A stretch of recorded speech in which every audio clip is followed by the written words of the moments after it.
করে ফিরিতেছিলেন গ্রামের পথে পথে।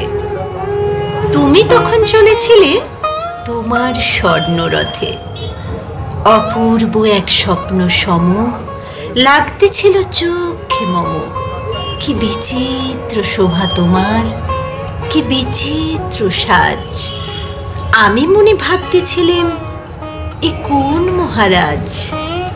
আজি শুভক্ষণে রাত পোহালো, ভেবেছিলেম তবে আজ আমারে দ্বারে দ্বারে ফিরতে নাহি হবে।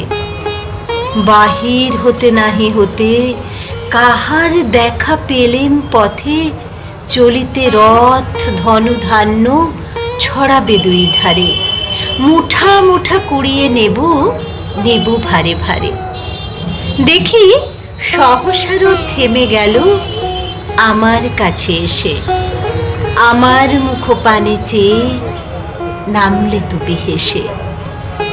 দেখে মুখের প্রসন্নতা জুড়িয়ে গেল সকল ব্যথা। হেন কালে কিসের লাগি তুমি অকস্মাৎ আমায় কিছু দাও গো বলে বাড়িয়ে দিলে হাত।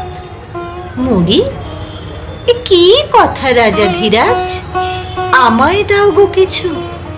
শুনে ক্ষণকালের তরে রইনু মাথা নিচু। তোমার কি বা অভাব আছে ভিখারি ভিক্ষুকের কাছে? এ কেবল কৌতুকের বশে আমায় প্রবঞ্চনা। ঝুলি হতে দিলেম তুলে একটি ছোট কণা। যবে পাত্রখানি ঘরে এনে উজাড় করি, এ কি ভিক্ষা মাঝে একটি ছোট সোনার কণা দেখি। দিলেম যারাজ ভিখারিরে, স্বর্ণ হয়ে এলো ফিরে। তখন কাঁদি চোখের জলে দুটি নয়ন ভরে। তোমায় কেন দিইনি আমার সকল শূন্য করে।